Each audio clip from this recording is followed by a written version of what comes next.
على سيدنا ونبينا وشفيعنا وحبيبنا ومولانا محمد معدن الجود والكرم وآله الكرام وابنه الكريم وأمته الكريمة وبارك وسلم.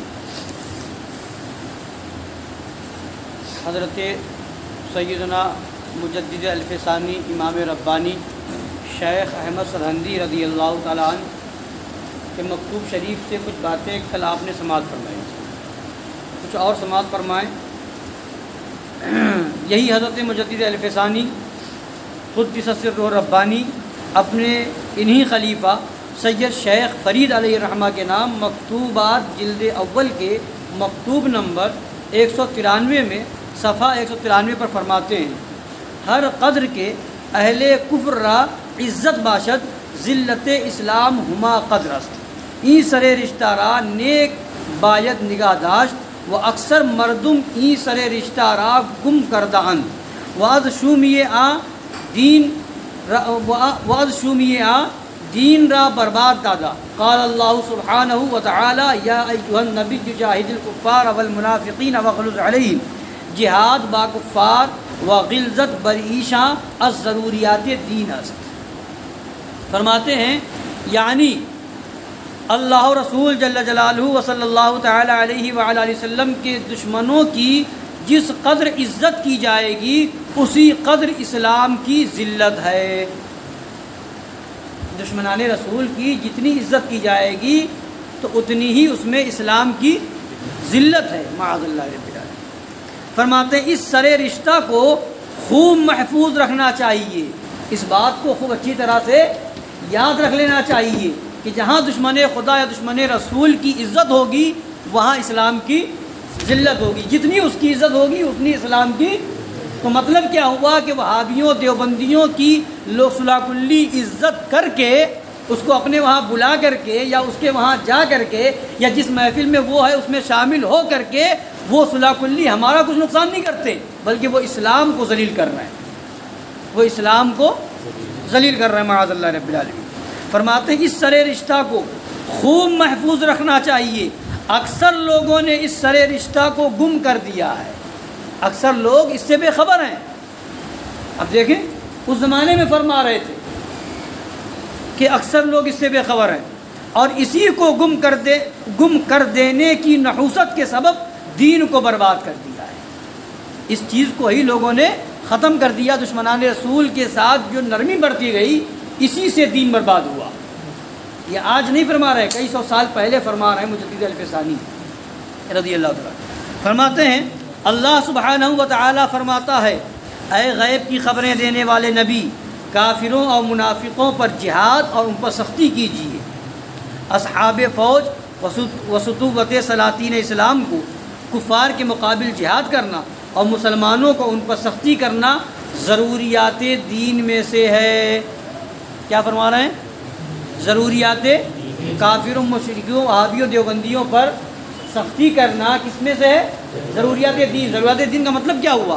ضروریات دین کا مطلب یہ ہے کہ اگر وہ نہیں ہے تو اسلام سے باہر. جیسے خدا کو ایک ماننا ضروریات دین میں سے، نبی کی رسالت کو ماننا، نبی کی نبوت رسول کی رسالت کو ماننا ضروریات دین میں سے ہے. ہمارے نبی آخری نبی ہیں، یہ ضروریات دین میں سے. تو ایسے مسائل کہ جس کا انکار کفر ہو جائے اس کو ضروریات دین کہا جاتا ہے. ان مسائل کو ضروریات دین کہا جاتا ہے. تو اب یہ مسئلہ دشمنان رسول پر سختی برتنا یہ مسئلہ ضروریات دین میں سے ہے. تو مطلب یہ ہے کہ جس کے اندر سختی نہیں ہے وہ مسلمان ہی نہیں رہا. ضروریات دین میں سے جب ہے تو وہ اسلام سے، وہ ہے نہیں تو اسلام سے چلا گیا، وہ کفر ہو گیا. مگر لوگ اس کو بہت ہلکا سمجھ رہے ہیں، بہت آسان سمجھ رہے ہیں معاذ اللہ. اب آگے سنیے.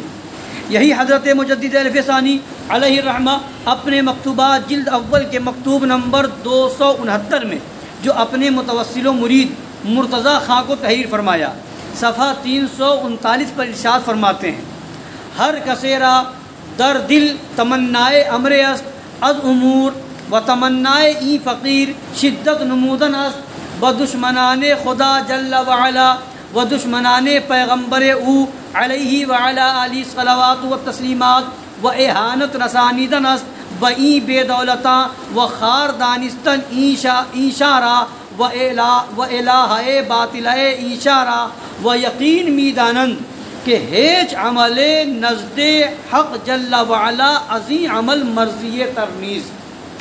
فرماتے ہیں ترجمہ سنیے، بہت پیاری بات. فرماتے ہیں ہر ایک شخص کے دل میں کسی نہ کسی بات کی آرزو ہے. ہر ایک شخص کے دل میں کوئی نہ کوئی تمنا ہوتی ہے، آرزو ہوتی ہے. اور میری دلی آرزو یہ ہے کہ اللہ و رسول جل جلالہ و صلی اللہ تعالی علیہ وعلی آلہ وسلم کے دشمنوں پر سختی اور شدت کی جائے. یہ مجدد الفسانی فرماتے ہیں میری آرزو تمنا یہ ہے، سختی کی شدت کی جائے اور ان بد نصیبوں کو ذلت پہنچائی جائے اور ان کو ان کے جھوٹے معبودوں کو رسوا کیا جائے. فرماتے اب آگے سنیے، فرماتے آپ یقین جانیں کہ اللہ تبارک و تعالیٰ کے نزدیک اس عمل سے زیادہ پسندیدہ کوئی اور عمل نہیں ہے. یہ مجدد الفسانی فرما رہے ہیں کہ اس عمل سے پسندیدہ عمل خدا کی بارگاہ میں کوئی عمل نہیں. نماز، روزہ، حج، زکوٰۃ یہ ساری چیزیں اپنی جگہ پر حق ہیں، اچھی چیزیں ہیں، اچھے اعمال ہیں، مگر فرما رہے خدا کی بارگاہ میں جو سب سے پسندیدہ عمل ہے وہ یہ ہے کہ نبی کے دشمنوں پر سختی برتی جائے. یہی حضرت مجدد الفسانی قدس سرہ الصمدانی اپنے مکتوبات جلد اول اسی مکتوب نمبر 163 میں صفحہ 166 پر فرماتے ہیں حق سبحانہ در کلام مجید خود اہل کفر را دشمنان پیغمبر خود فرموده است، پس اختلاط و موانست با این دشمنان خدا و رسول او از اعظم جنایات است الی آخر الکلام. ترجمہ سنیے، یعنی اللہ سبحانہ و تعالی نے اپنے کلام مجید میں کفر کرنے والوں کو اپنے پیغمبر صلی اللہ تعالی علیہ وآلہ وسلم کا دشمن فرمایا ہے. قرآن پاک میں کفر کرنے والے کو حضور کا دشمن فرمایا ہے. تو اللہ و رسول جل جلالہ و صلی اللہ تعالی علیہ وسلم کے ان دشمنوں کے ساتھ میل جول اور گھال میل سب سے بدتر گناہوں میں سے ہے. گناہ تو سب ہیں، شراب پینا بھی گناہ ہے، نماز چھوڑنا بھی گناہ ہے، روزہ چھوڑنا بھی گناہ ہے نا، داڑھی مڈانا بھی گناہ ہے، مگر فرماتے ہیں یہ گناہ جو ہے بد مذہبوں، بد دینوں، وہابیوں، دیوبندیوں کے ساتھ میل جول رکھنے والا گناہ سارے گناہوں سے بدتر گناہ ہے.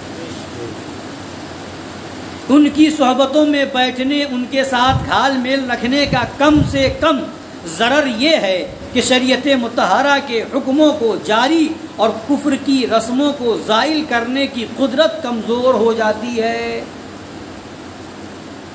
ان کے ساتھ اٹھنے بیٹھنے سے کم اتنا نقصان تو ضرور ہوتا ہے کہ شریعت مطہرہ کا حکم جاری کرنے کی جو قدرت ہے وہ کمزور ہو جاتی ہے، اور کفر کی رسموں کو ختم کرنے کی جو قدرت ہے وہ کمزور ہو جاتی ہے.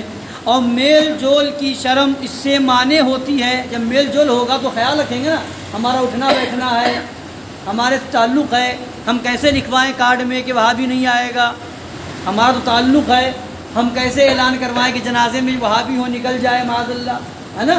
تو یہ قدرت کمزور ہو جاتی ہے ان کے ساتھ اٹھنے بیٹھنے تعلق بنانے کی بنیاد پر. آگے فرماتے ہیں اور یہ بہت بڑا ضرر ہے، اور یہ نقصان جو ہے چھوٹا موٹا نہیں ہے، یہ بہت بڑا نقصان ہے. خدا و رسول جل جلالہ و صلی اللہ تعالی علیہ وآلہ وسلم کے دشمنوں کے ساتھ الفت و دوستی خود اللہ و رسول جل جلالہ و صلی اللہ تعالی علیہ وآلہ وسلم کی عداوت و دشمنی تک پہنچ جاتی ہے. ان کے ساتھ دوستی، وہابیوں دیوبندیوں کے ساتھ، بد مذہبوں کے ساتھ دوستی، یہ خدا و رسول کی دشمنی تک پہنچ جاتی ہے. معاذ اللہ. ایک شخص گمان کرتا ہے کہ وہ مسلمان ہے اور خدا و رسول جل جلالہ و صلی اللہ تعالی علیہ وآلہ وسلم پر سچائی کے ساتھ ایمان رکھتا ہے، لیکن اسے خبر نہیں کہ اس کے اس قسم کے بڑے کام، یعنی اللہ و رسول جل جلالہ و صلی اللہ علیہ وسلم کے دشمنوں کے ساتھ برادرانے یارانے دوستانے اس کے اسلام کو بالکل تباہ و برباد کر دیتے ہیں. وہ سمجھتا میں تو مسلمان ہوں، میں تو نماز پڑھتا ہوں، میں تو روزہ رکھتا ہوں، پکا نمازی ہوں، حاجی ہو گیا، ایسا کر دیا ویسا کر دیا، مگر دشمنان رسول کے ساتھ اٹھنے بیٹھنے کی بنیاد پر معاذ اللہ اسلام ہی سے ہاتھ دھو بیٹھا۔ یہاں تک لے جاتا ہے یہ عمل۔ اللہ تعالی ہم سب کو ان خبیثوں کے شر سے، ان کی صحبتوں سے دور رہنے کی توفیق عطا فرمائے، بچنے کی توفیق عطا فرمائے، آمین برحمتک یا ارحم الراحمین۔